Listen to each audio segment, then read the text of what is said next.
Hello everybody, so I was making updates to my companion build with something, or my werewolf companion build, as I realized that I had some errors with my debilitating roar that wasn't going to work out the way I wanted to anymore. So I went ahead and swapped it up a little bit, and I also noticed that the Maxroll has released a werewolf companion in-game build finally after 4 seasons. Now with theirs, they're specifically focusing on werewolves, so I figured that I would actually look at mine and then compare it to what they have, and we see, kind of what the differences are between my build versus their build. I thought that'd be pretty fun. It's just a way to kind of constructively make my build better. And then, if he ends up watching this, maybe I end up making his build a little bit better. So that'd probably be the best outcome, right? First off, first thing I noticed, and this is down here at the variants at the bottom of the page. So first thing I noticed right off the bat when I looked at this the first time, and I haven't went super in depth at looking at it, I just briefly kind of looked at it. So he's running Shred, Maul, Debilitating Roar, Wolves, Rabies, and Petrify. So it looks like he is actually trying to spin Spirit in some way. I would imagine that in the Paragon, he probably has like Ancestral Guidance or something like that, which is 30% damage increase, which I can understand.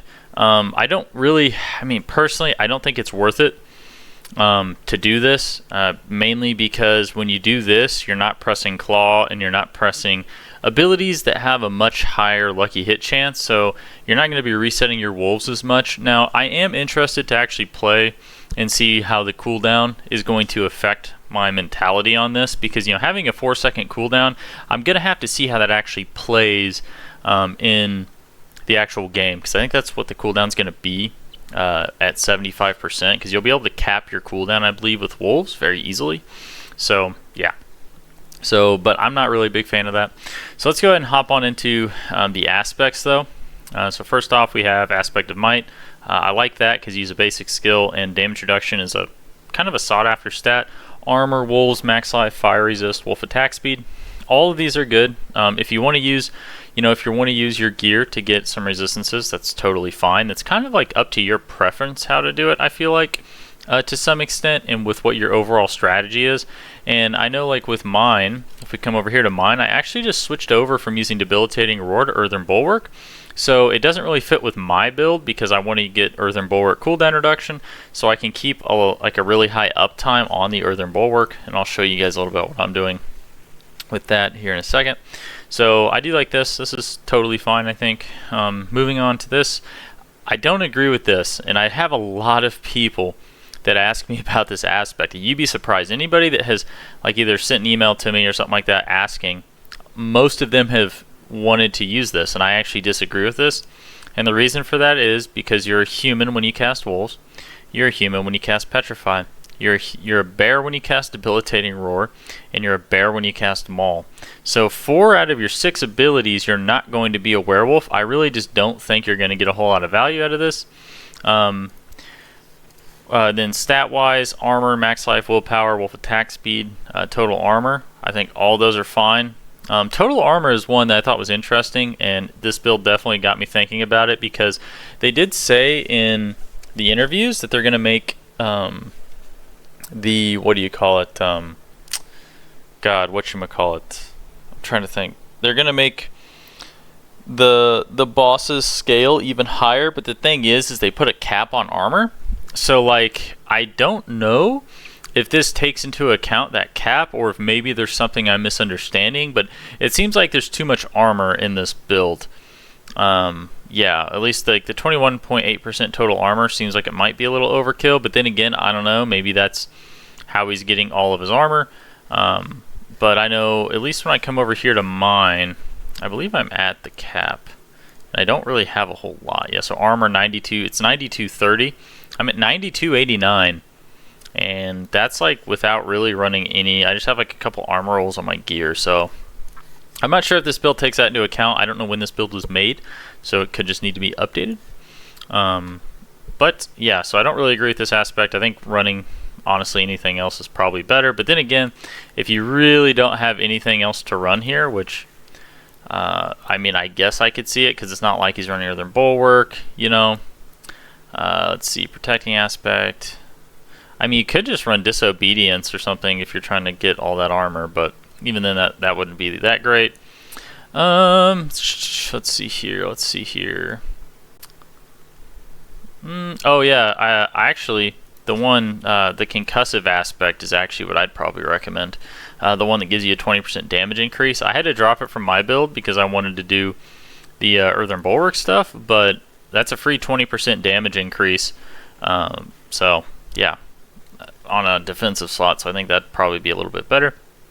Okay, moving right along. Or actually, let's go hop over to mine. So mine's max life, armor, Earthen Bulwark, wolf attack speed, and Earthen Bulwark cooldown reduction. So I'm trying to get my Earthen Bulwark down as low as I can. Currently, I think I have it reduced down to where it's like 10 or 11 seconds. So I have about 2 seconds of downtime. And then you'll notice I have the +7 to Earthen Bulwark. The reason why I wanted this is because it amps up the shield by a lot. And I want to have a really, really, really big shield because I want to make sure that like it lasts and doesn't get broken.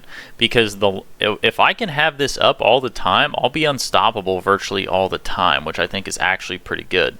One thing I am thinking about adjusting, but I haven't figured out how I want to do it yet because I don't know if I want to drop this stuff right here, is I was thinking about maybe putting 5 ranks or 5 points into this, but I don't know. I'm not sure. I'll have to think about that a little bit. That one a little bit more. But yeah, that's kind of where I'm at on mine.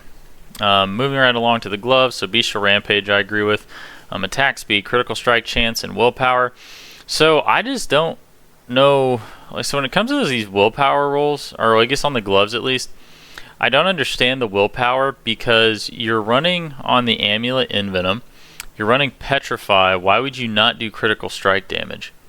I don't see in what world this willpower is outdoing the damage that you're going to get from the extra crit damage, because this is multiplicative and this is also multiplicative. So, because if we go over here, right, and we look at how much damage we're getting, so 122, 870, right? So virtually every 100 willpower gets you 10% additive damage. At least, and somebody can correct me here, but even if it's 10% multiplicative, I'm still not certain that would actually outweigh the crit damage, right? Because he's also stacking crit here that's like really high, so you're going to be critting a lot virtually all the time. So like having critical strike damage, the whole like, oh well, you're not going to crit all the time being some type of downside is really not a thing. So yeah, so I don't really agree with the willpower roll. I don't see why he doesn't put critical strike damage on this. I think that would just be better. But wolf's damage, wolf attack speed, totally fine. I agree with the crit and the attack speed. Interesting that he did choose, you know, I do think he might be right about this. I think, yeah, because I had this as the empowered one. I actually think he's right. I think maybe going for critical strike chance empowered is better. I'm not sure I agree with triple masterworking it or trying to triple masterwork it, but then again, when it comes to the whole masterworking, like I don't even think it's a big deal. Like if you were to roll, like for example, a masterwork on crit, a masterwork on this, and masterwork on this, I really don't think any of that is bad. Because like masterworking is going to take a while to get the right stat. But I would say, I would say the wolf damage, would be the best thing to triple. So 152 up to this, so you get like 80%. So you're getting like, what's a 7% crit for 80% additive damage? I guess I can see that, but I don't know. I think I'd rather have the damage still. Okay, moving along though. Storm's Companion, obviously I agree with this. Plus 13 to wolves. Oh, by the way, they actually updated this so you can actually masterwork your uniques now that you couldn't back when I made that previous video. So yeah, you can get 13 ranks to wolves and 10 ranks to wolves here, so you can get a whopping 23 ranks to your wolves from your gear. Freaking bad A, which by the way, that's like as many ranks as you can get right now in Season 3, I believe, with the whole like Evernight aspect and all that. So like you can just get, or actually it might be lower. I don't know, I'm trying to remember, or maybe it's higher this season. I'd have to go open up the game and look. But yeah, that's a lot of ranks to wolves, so definitely agree with Storm's Companion. No arguments there. Just that's like the goated wolf item. So Alright, so Runic Cleats of Metamorphosis. When you evade, you turn into a cloud of bats, becoming unstoppable for 2.5 seconds. Enemies along your path take 17,000 damage, physical damage, and are afflicted with Vampiric Curse. Evade's cooldown is increased by 5 to 10 seconds. What did I put on here? I had Critical Strikes grant 16. So this is a slot that I really wasn't 100% certain what to run yet.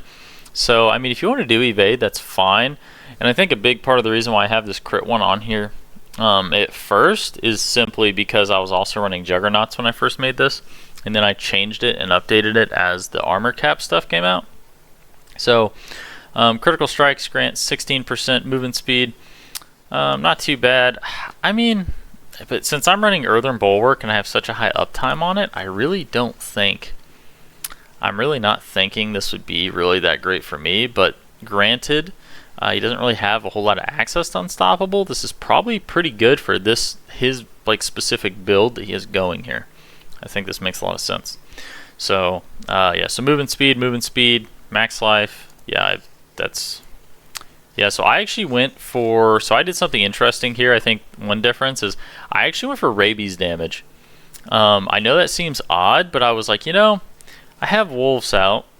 I could actually get a little bit of extra rabies damage, so why not? But at the same time, like, if you want to juice your movement speed, like, that's totally valid too. Like, totally valid, because your rabies is never going to be like this crazy damage thing. Simply because you're not running shepherds and you're not running shepherds. You're not really doing clarity and stuff like that. So I can see why you wouldn't want to put that much into rabies. So yeah. So stat wise, again, the willpower, but I don't know if I agree with the willpower though. That's the thing. Is like I don't know about all these willpower rolls, but it might end up helping you later on in your Paragon. So that's also another reason why you could be doing willpower. So all right. So coming on down here, and interesting. So that's 20. Interesting. So 42% speed. So procs. Okay. Anyway, sorry. I digress. So now moving on to this parachute of the alpha, or parachute of the alpha. 40% attack speed, willpower, putting aspect of the alpha on it. Obviously that makes perfect sense. Max life, wolf's damage, and rabies duration. So apparently everybody's saying this got nerfed by like 93%. So we'll see what the number is when it goes live, because they're saying like on the server they saw like in like the video it showed like a reduced number. If this got like significantly nerfed like that hard, it's probably not worth running, but I doubt even if they did release it that low, I doubt they would keep it that low. They'll probably hotfix it in the future. So running rabies duration, especially since I have like the 10 ranks, depending on what this number is, could potentially be worth it. And it also comes down to how the rabies duration interacts with our rabies duration thing here, where it says like like rabies will deal all of its damage within 4 seconds or something like that, right? So that could make rabies potentially do a decent amount of damage, but I don't know. So but I have willpower, attack speed, critical strike damage, wolf damage. I'm assuming this has to do with the Paragon, like with the whole willpower thing here. Like I'm getting the feeling when I go look at the Paragon, it's gonna make a lot more sense, because plus 454 willpower, and then when you get 100, your pets gain 100% of your stats. So that's something that's interesting, and I'm wondering, because when I went onto the server, or when I went onto the game, if you increase your willpower, your wolf damage does go up already. So does that mean they get double benefit from willpower? So that would mean your wolves would be getting like 1,000 willpower out of this, but that would still only be 100% additive damage. So either that, or maybe I'm misunderstanding the core stats. Maybe this is multiplicative, but to me this seems additive. Yeah. So I don't really see how that would be better than going for wolf damage, because you would get like 200%, I believe, right? Yeah, or 100. You get 162%, and then if you empower the critical strike damage, you would get like another 50% or something like that. So I don't know. I don't know if I agree with that, but it could just, again, be a strategy for Paragon, which is totally fine. Okay. And then, oh yeah, and then to bring it around another point that I made on the gloves, no critical strike damage, but we're running Petrify, and we're also running Envenom. So, like, am I crazy? Did they change what Envenom does? Let me see. They didn't change what it does. Your companions gain 50% bonus critical strike damage against poisoned enemies. You and your... Yeah, and it's multiplicative. So, why would you not stack critical strike damage when you have 2 multiplicative critical strike damage bonus increasers? To me, that doesn't make sense. Okay, but anyway, so aspect of the Stampede being on the necklace totally makes sense. Cooldown reduction, critical strike chance. Depending on how cooldown stacks, this could make sense. This is actually something I think I was thinking about switching. I was actually considering dropping Envenom entirely for cooldown, and that's simply for the whole Earthen Bulwark thing, because I want to try to see if I can get that cooldown, you know, down even more. But yeah, so yeah. So yeah, so cooldown, crit chance, Envenom. I don't agree with Envenom being like empowered and masterworked here, because he doesn't have his critical strike damage like on any of his gear. So it's like you're getting 50% bonus critical strike damage, but you know, I don't know. I don't really think it's that great. And then the other question too you have to ask is, so I have 1000% critical strike damage, right here. If I empower this, okay, it doesn't even go up.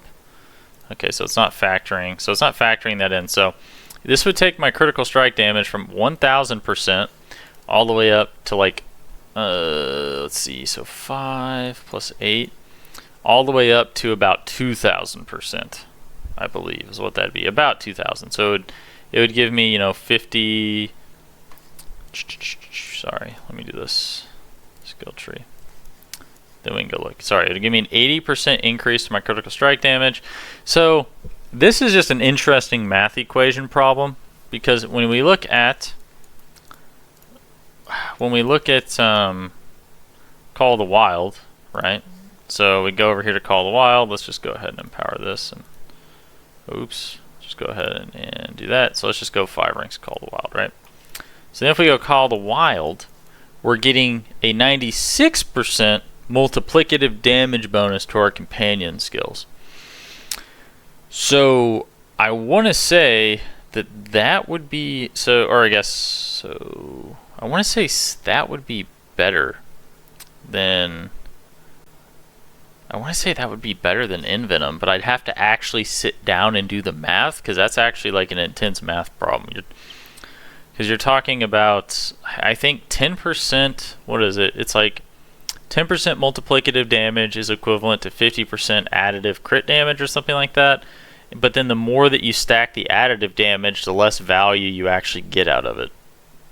So 50. So let's see here. So that means you would get. Well, we can actually just do. We can do this. We can do these quick maths.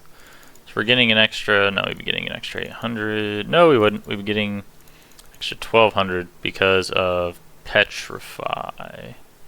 No, but I'm running Petrify too, so that doesn't actually count. So yeah, we're getting an extra 800.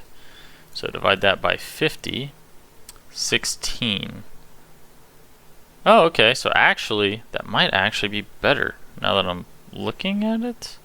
Wait, no, because I'm getting 30% of that. That's not right again. I'm not doing this. I'm not doing my quick maths right. Hold on, so 800, no, it'd be 500 divided by 50. 10.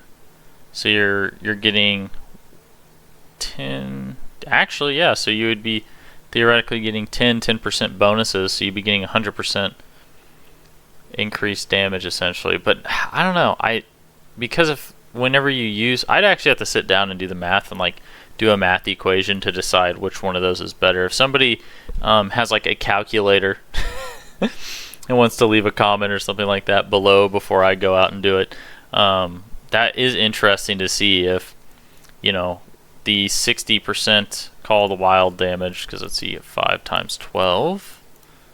If the 60% multiplicative damage gets beat out by increasing our critical strike damage. I will say this though, in this build specifically, I really don't think it's better. Like I actually think it would be better, and it might be better in my build than it is in his. So that's something that's interesting to think about, just because I have critical strike damage on like everything. So yeah, okay.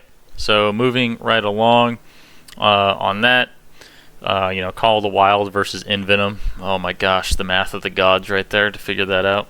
Wolf cooldown reduction, wolf attack speed, cool. Okay, so Loop of the Unsatiated. After killing an enemy with Shred, you gain 20 spirit. Your werewolf skills deal 25% increased damage when cast above 50 spirit. I don't really like this because I just don't like using core skills with companions in general. I think it's just not that great. It takes away the time that you could be using claw, or you could be using a skill that's going to net you more companion resets. Again, I will end up testing this once I go onto the server, because I need to test like how many resets I get from wolves themselves, because we do have to think about this does have a 50% lucky hit chance coefficient. So I don't know if this counts for the passive as well as the active, but if this also counts for the passive and the wolves can reset themselves on the auto attacks they do. I mean, with all the attack speed, like there could be a good argument that the wolves are actually just going to reset themselves like just as consistently as like claw would. So that's something I'm going to be thinking about, but again, we'll have to see. So willpower, crit chance. So again, no critical strike damage. I just don't understand that. Like, why are you never putting critical strike damage when you have all of these critical strike damage multipliers? I just don't get it. And not only that, you're putting willpower in place of it. So it's like, I'll have to go check the Paragon down below, but that doesn't make a whole lot of sense to me. Okay. So putting that on critical strike, yeah, I mean that's fine, I suppose. I think I'd rather put it on wolves damage, but that's okay. And then running X-Fall's Corroded Signet. So 41 all stats, damage over time, lucky hit, and cooldown reduction. Which the cooldown reduction is pretty sweet on this. Getting the triple master worked and empowered on cooldown, I think also makes a lot of sense. I don't really have a problem with X-Falls, because if you look over here, I have this right here. Is one, I think when it comes to cooldown, I think 2 of these will be enough. You do lose out on a bunch of additive damage, but at the same time, X-Falls is really strong. So like the amount of damage it does is very, very high. And we do run rabies to keep things poisoned anyway. So X-Falls could be good. I mean, this right here is what I'm going to run without X-Falls, right? Because another part of the reason with this build is I'm trying to put as like little uniques as possible, so it's as easy for people to play as possible. But X-Falls, yeah, that's totally fine, because then you could just run Exploit in your glyph. Because the main reason why I run this one, what the heck? The main reason why I run this is simply because it gives me access to vulnerable. One thing I also noticed too is, no edge masters. So this is just a 20% damage increase. So this is a point I want to make. So let's go here and look at the Paragon, because I want to see this person has to. Oh, it's probably above actually. Yeah. So let's look at the Paragon, because this person has to be using Ancestral Guidance. Yes. Okay. So here's the thing, right? Like, you're running Shred, which is taking you away from using things like Claw or Maul, or just something that's going to be able to more consistently proc your pack leader. Because if we come back down here, we look at Claw's lucky hit chance is 20%. That's really, really low. So you're getting 20% of 25%, which is really, really low. So I don't understand. So I don't really understand this. To me, it just seems like it'd be better if you're just running Claw or something like that. So you can just keep trying to maximize the amount your wolves are doing, like the amount of resets you're getting off your wolves, right? So yeah. So yeah, that's just the point I want to make about that. Okay, but Yeah, and you could be running Edge Masters as well in place of that, which would be a 20% damage increase. So I don't. So like you're doing all of this extra shred stuff and all of that for 20% or for 10% extra damage. Like functionally speaking, I feel like giving up 10% damage so you can just get more resets on wolves is better. But yes, that's just my 2 cents on that. Okay, so moving right along, but the X-Falls is cool. I don't know how well X-Falls, I'm curious to see how well X-Falls is going to scale because it's supposed to be stronger this season. So like, I will say that's one thing that's interesting is X-Falls should be way stronger this season. So like that might end up being something that I throw onto the build because it doesn't scale. It has really nothing to do with anything else that you're doing, if that makes sense. So like X-Falls just does a ton of damage on its own without really any help. So it could be potentially worth running. All right. So yeah, that's the differences between the gear and such. So now let's just go ahead and go over to the skill tree. All right, right here. Yeah. So skill tree, you have Maul, Hand Maul, Fierce Maul. Yeah, this is something I was thinking about too, because one, if you hit an enemy, it fortifies you for 8% of your max life. So this helps you get your fortify. The second thing is because I was trying to do the whole debilitating roar thing. If you accidentally mess up and hit like another ability when you do debilitating roar, you could kind of totally mess up your window to proc this. So by running Claw and Maul, you have a super duper easy way of keeping your bestial rampage up. Like a really easy way. So you'll be able to get this 30% attack speed and this 50% increased damage like all the time, way easier. So it's going to make the build feel way less awkward and clunky. The downside of this is we aren't running debilitating roar. But the thing is this is something I'm kind of realizing is that unless you can run Hunter Zenith, I really don't think debilitating roar is as strong as what people make it out to be, because the cooldown is just way too long. It's just too long. Like, 'cause even when I had the +4 ranks and I had cooldown reduction on this, like I'm only getting like 35%.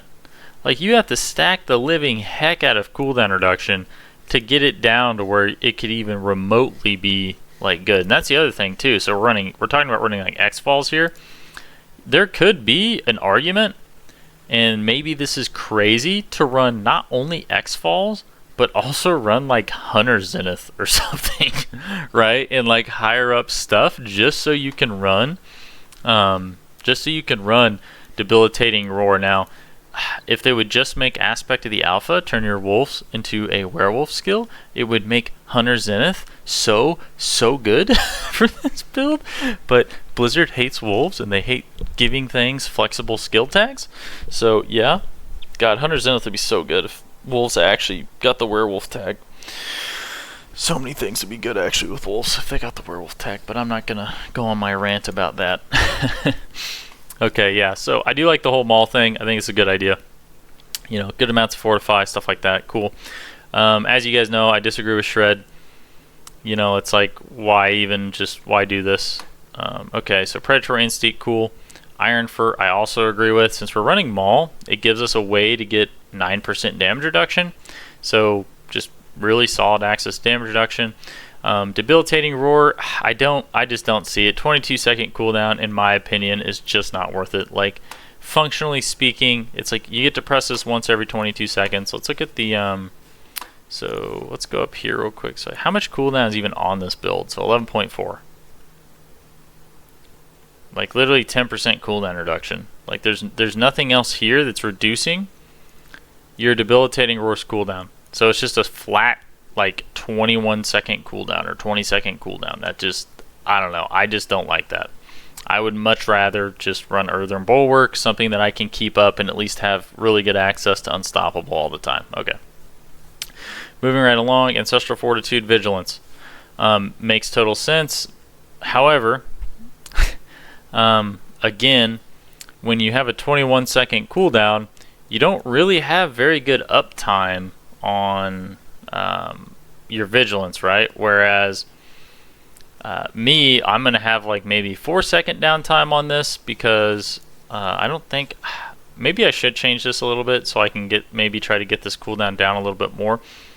But yeah, I'll have like I think I'll have this down to like 11 seconds, 10 or 11 seconds. So whereas I'm gonna have like a 4 or 5 second drop time on that, you're gonna have like a 15-second drop time. So you're just not getting very much value out of vigilance either. Okay. Wolves, obviously, yes, totally goated. Poison creeper, enhanced poison creeper, brutal poison. Wait, what? Oh, swap poison creeper with rabies. Rabies is lower base cooldown, higher and will be. Wait. Oh, okay. So it says. What am I? Interesting. Oh, he's saying run. Okay, so it's saying run, switch to poison. Or okay, switch to rabies when you actually have X falls. Yeah, so that is a difference with the build. I can see this. I can totally understand why you would want to do this because you do get the resets. You do get the resets and stuff like that. So I think this actually could be a pretty good idea. I will say this though, I'm running Virulent. So I'm running Virulent, which gives me cooldown reduction on rabies. So for me, running rabies isn't that bad. But dropping rabies, switching to like aspect of might for a little bit more defense, like I don't think that's bad. Like I really don't. I really don't. So that could potentially be better. I think this right here would, if you're doing like lower in-game content and stuff like that's fine, but if you're really trying to start pushing up higher and higher in the pit, having aspect of might actually be like totally worth it. But yeah, so I totally get this. I can agree with that. Call of the Wild, Nature's Reach, increases damage to distant enemies, double this bonus if they are also slowed, stunned, immobilized, or knocked back. This seems like it'd be kind of inconsistent to proc, but at the same time, like, I can't say like it's that bad, because if you look over here, one of the big issues with like this kind of stuff is like I have all these points here, but like I don't necessarily have to take any of this, right? Like this right here, I probably don't really even need that much because it's reducing control impairing effects, and I'm gonna have unstoppable most of the time. So I could actually probably put this here, maybe. If you are stunned, immobilized, or knocked down, fortify. I'm actually it's like, so I actually could do like clarity or something, give rabies a little bit more juice, or I mean, yeah, I could potentially do this. But the only thing is like, so it's increased damage to distant enemies. So I wonder, this is something I haven't thought to check, right? So if I'm standing away from an enemy, right, and I cast wolves on them, does it go based off where my wolves are or where I am? Because if it goes based off where I am, then I mean, this actually wouldn't be too bad. But at the same time, the only way you'd be able to slow them is if you like cast rabies first and it like spread to them.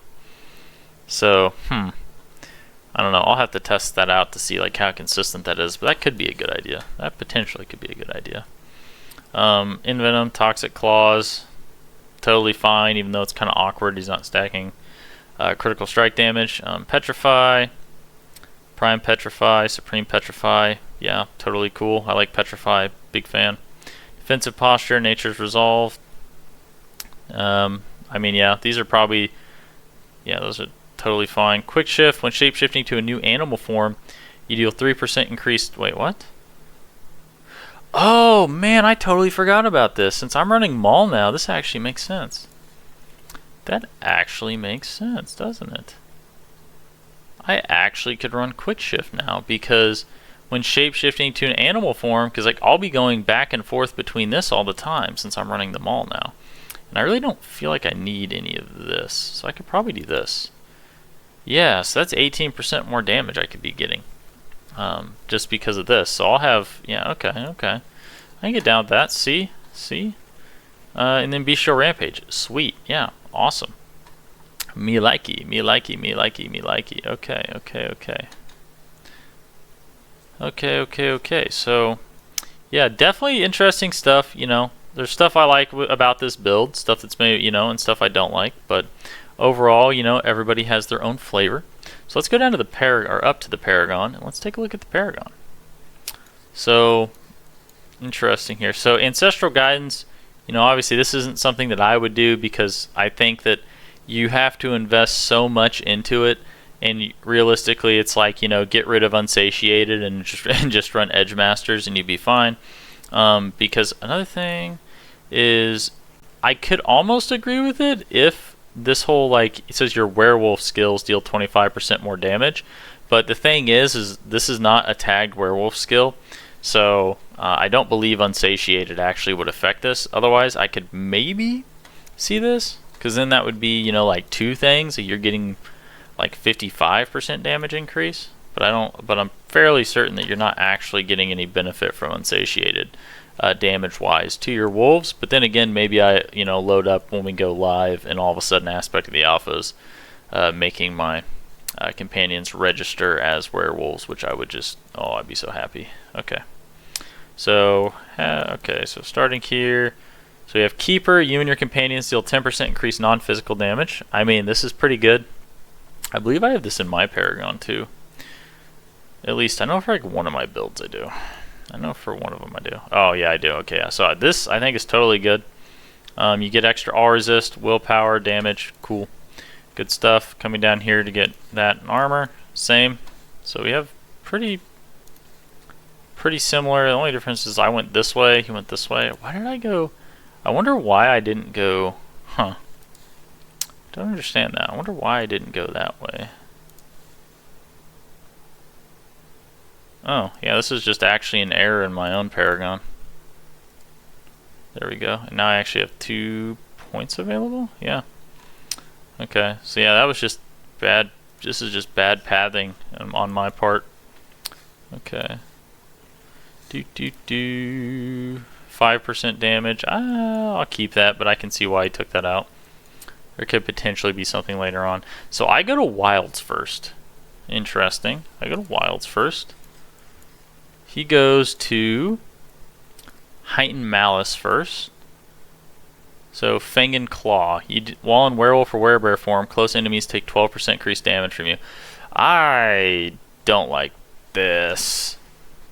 I don't like this. Because again, this is a Werewolf or Werebear form. It's like the moment you cast... Like, it would technically affect the passive damage on wolves, but I just don't like that it doesn't. It's not. You're not getting any value out of the. You're not going to be getting any value out of the active, and the active is where it's at. So yeah, I'm not into that. Not into the whole Fang and Claw. I don't think this is very good or makes any sense, or you're getting a whole lot of value out of that. Okay, so this is fine. Yeah, like why not just run like Spirit here or something like that? Because this is the highest dex. I think this is the highest. Yeah, the highest dex one. So okay, so I don't really agree with that, but that's okay. Oh my gosh. Moving right along, goes over here to Constricting Tendrils and runs Spirit. Picks up Courage, Max Life, Willpower. I actually do like this. Because since you're going dex, you're actually getting a lot of value out of the Max Life, and you're just getting a bunch of max life, and you're able to get a solid spirit bonus. But I think, I don't know, you could probably find another dexterity one to put there and get rid of this. I mean, you do get the 9% damage reduction from poisoned enemies, but I don't know if that's really worth it. Fang Claw. I think I'd probably take this and move it here, but I do like the idea of using this as like a dex. I wonder, am I using Constricting Tendrils? Makes me wonder. Again, it makes me like kind of compare it to mine and see. So I am. Oh, I'm also using a dex. Okay, yeah, so I am doing the same thing.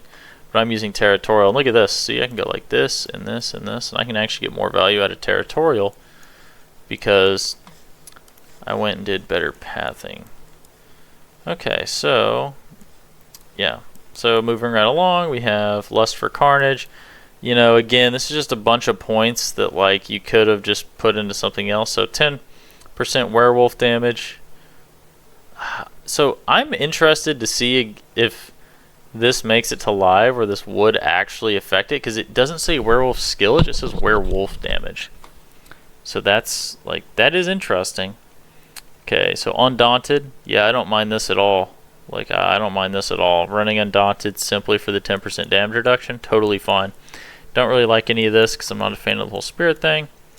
So we come over here to mine. As you can see, my main thing that I try to do is I'm just trying to get to as many things as I can. Gain 10% damage reduction while in human form. I almost don't even like this though. I actually almost don't like this anymore. So with the way I had the build before, I was in human form a lot more. I don't know if I agree with my own choice here of human. I do come up here and take some damage reduction over time, resist all stuff, because I just want more. I get a lot of resist all from my Paragon board. Okay, so I don't know if I agree with my own human choice here. Spirit I have maxed out. Down here, yeah, okay. So, let's see, so Spirits, Undaunted, Territorial, Wilds. Doesn't actually pick up all of the intelligence nodes for Wilds, but that also possibly could be to save points so you can get 2 more Paragon glyphs, so that makes sense.